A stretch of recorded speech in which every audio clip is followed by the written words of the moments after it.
Imagine the scene. You're sitting at the dinner table with your family. The conversation is lively. Suddenly, you want to ask for the salt. You look at the shaker. You know what it is for. You know it is white and salty. But the word salt has simply vanished. You try to hide it. You point and say, "Pass me that thing over there." No one notices. But inside, you feel a cold shiver down your spine, a silent panic. Most people believe that dementia begins when you forget where you put your keys or when you forget a grandchild's name. But as a doctor, I need to tell you the truth. When those memory lapses happen, the disease is already advanced. The very first signs of Alzheimer's and vascular dementia appear years earlier. They appear in your speech. They emerge in subtle changes in how you build sentences, the difficulty in finding simple words, and the sudden loss of sarcasm. The brain begins to stutter long before it shuts down. Today, we are not talking about normal age-related forgetfulness. We are going to expose the 15 invisible signs that the librarian inside your brain has abandoned his post.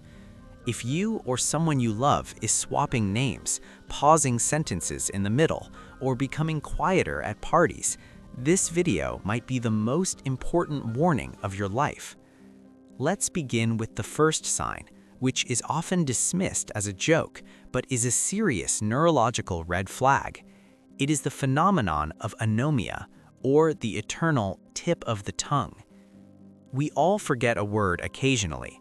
You are tired, stressed, and the name of that famous actor just won't come. That is normal. Your brain is just slow. Usually, 5 minutes later, the word pops into your mind while you are washing dishes. This means the file was there, just the drawer was stuck.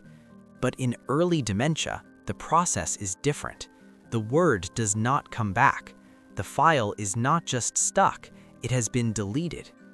Pay close attention to the type of word that disappears. The dementing brain tends to lose nouns first, the names of things, objects, places, and people. It is very common for a patient to be able to describe the action using perfect verbs, but fail to name the tool. For example, a person might say, "I need that thing for cutting meat." The grammar is correct. The verb cutting is correct, but the word knife is gone. If this happens every day, if you find yourself constantly searching for basic words like clock, pen, or key, do not ignore it. Write it down. It is the temporal lobe of your brain crying for help. And this leads us directly to the second subtle sign, which is a direct consequence of the first. We call this the thing syndrome, or vague substitution. When the brain cannot find the precise word, it gets clever. It tries to fill the hole with a generic word. It uses vague pronouns like this, that, thing, or stuff. Listen carefully to conversations at home. Instead of saying, "The dog is barking in the garden," the person says, "The animal is making noise outside." Notice the loss of detail. Dog became animal. Barking became making noise. Garden became outside. The conversation becomes poor. The richness of detail vanishes. The person starts speaking in vague codes. If you ask which animal, they might get irritated or confused. This loss of specificity is one of the earliest markers of Alzheimer's.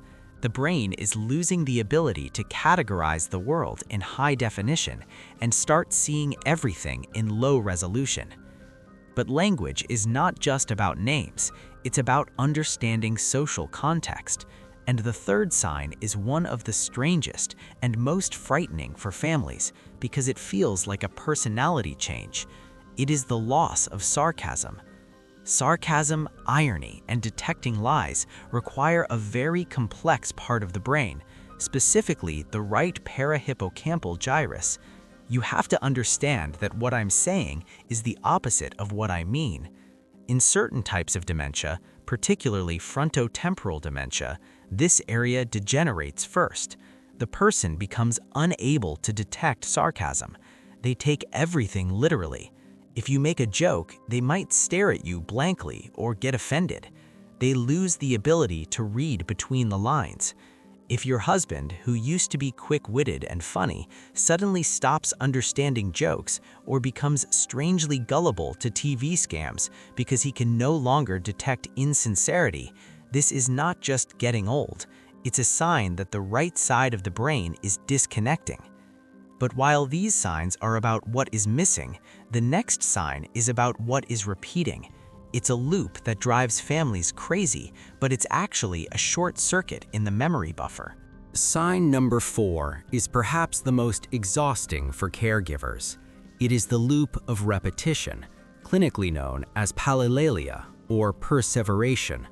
We have all seen this. You are getting ready to go out. Your spouse asks, "What time is the appointment?" You answer, 2 o'clock. 2 minutes later, they ask again, "What time are we going?" You answer again. And 3 minutes later, the question comes a third time. It is easy to get angry. It feels like they are not listening. But you must understand the mechanics. It is not that they didn't hear you. It is that their brain failed to press the save button. In a healthy brain, there is a short-term memory buffer, like a scratch pad. When you receive an answer, you write it on the pad. In early dementia, this scratch pad is full or slippery. The answer lands and instantly slides off. The brain literally has no record that the conversation took place, so the anxiety remains and the question repeats. If this happens daily, it is a glitch in the temporal lobe. Now, let's look at the structure of sentences. Sign number 5 is telegraphic speech, or grammatical simplification. Language is not just words, it is grammar. It is the glue that holds words together. We use connecting words like however, therefore, because, and although. These words require significant processing power in the Broca's area of the brain. As dementia progresses, the brain tries to save energy.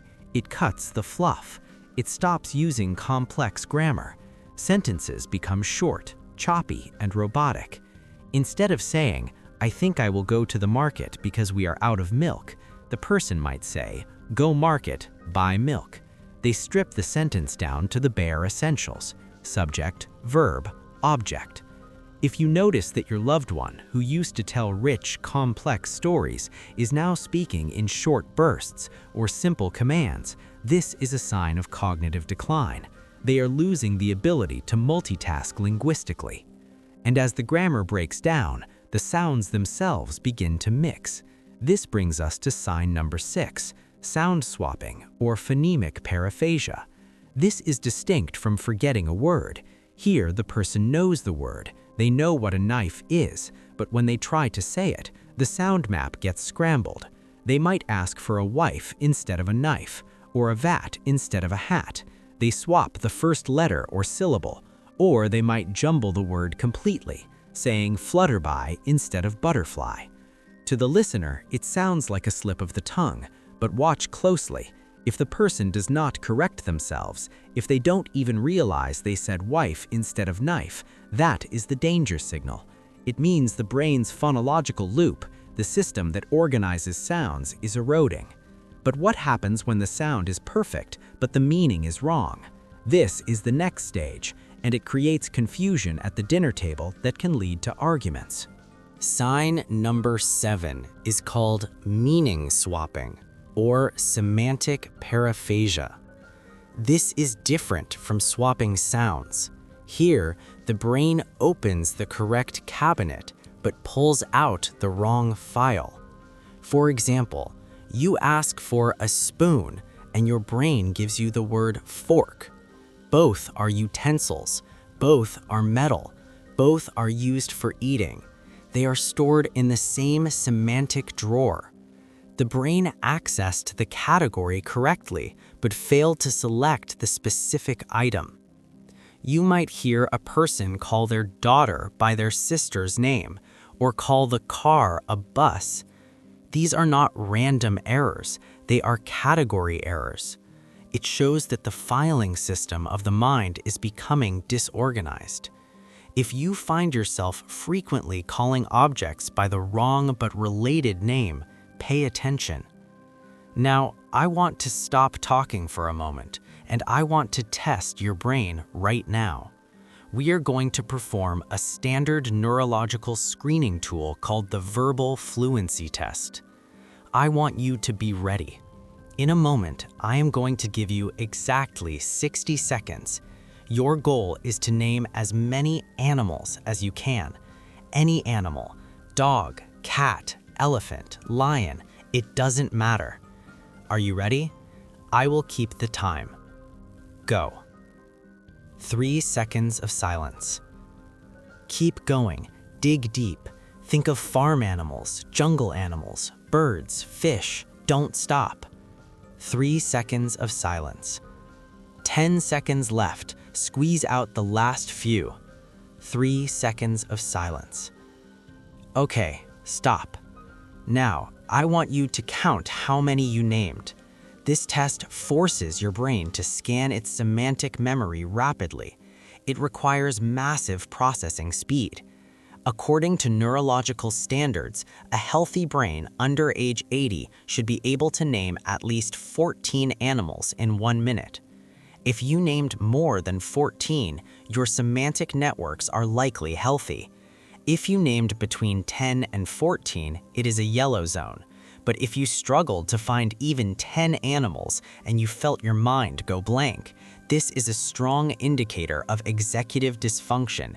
It suggests the retrieval pathways are blocked.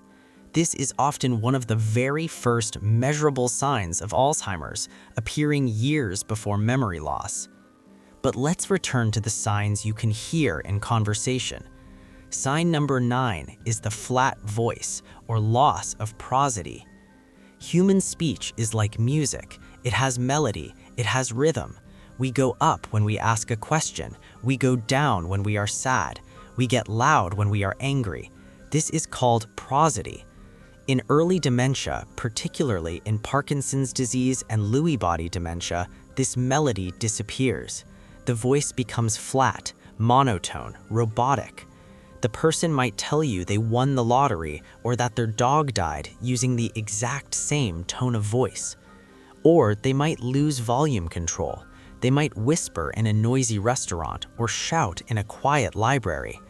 They are not deaf. They have simply lost the feedback loop that tells them how loud they are speaking.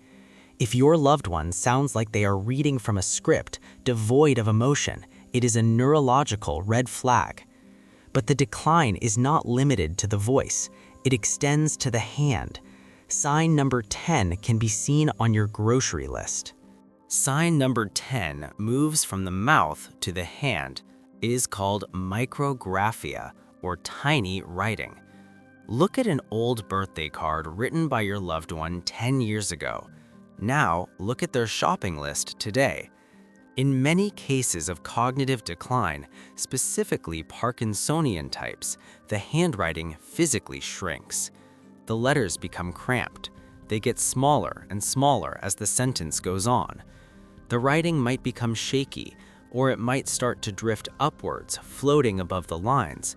This happens because the brain is losing fine motor control and spatial awareness. It is not just bad eyesight. It is a disconnection between the brain and the fingers. Sign number 11 is the crowded room effect. You might notice that your spouse is perfectly fine talking to you one-on-one in the quiet kitchen, but the moment you go to a busy restaurant or a family reunion, they shut down. They stop talking. They stare at their plate. You might think they're just being antisocial, or you might think they're going deaf. But often it is neither. It is an auditory processing disorder. A healthy brain has an amazing ability called selective attention. It can filter out the clatter of forks, the background music, and the chatter of other tables to focus on your voice. In early dementia, this filter breaks. All sounds come in at the same volume. The background noise is just as loud as your voice. It is overwhelming. It's like trying to have a conversation inside a jet engine. So the person gives up. They withdraw into silence because the effort to filter the noise is physically painful for their brain. This leads to sign number 12, the defense of silence. Many seniors realize, consciously or subconsciously, that they are losing their grip. They know they can't find words. They know they can't follow fast conversations. So they adopt a defense mechanism. They stop trying. They let others finish their sentences. They rely on stock phrases like, "Oh really?" or "That's nice," phrases that don't require thinking. If an extroverted person suddenly becomes an introvert, if they stop calling friends, stop going to the club, it is often to hide their confusion. It is a mask. So, what can you do? Is this inevitable? The answer is no. You have a weapon. It is called neuroplasticity. First, check your ears. This is critical. Studies from Johns Hopkins University show that untreated hearing loss increases the risk of dementia by 200%. If your brain doesn't hear sound, the auditory processing centers atrophy. They shrivel up. If you need hearing aids, wear them. It is physical therapy for your brain. Second, build your cognitive reserve. Imagine your brain is a city with roads. Dementia blocks the main highway, but if you have cognitive reserve, you have built back roads, side streets, and detours. You can still get to the destination. How do you build these roads? By learning something new, not by doing crossword puzzles you already know how to do. You must challenge the brain. Learn a new language, learn to paint, learn to play the piano. When you learn, you physically grow new neural connections. You are building the bypass that keeps you functioning even if the disease is present. Don't ignore the silence. Don't ignore the missing words. Listen to the language of your brain. If you catch these signs early, you can change the lifestyle, manage the risk, and keep the librarian at his desk for much, much longer. If this video helped you understand the subtle language of memory, please subscribe and share it with your family. Knowledge is the first step to prevention. Stay sharp, stay vocal, and I will see you in the next video.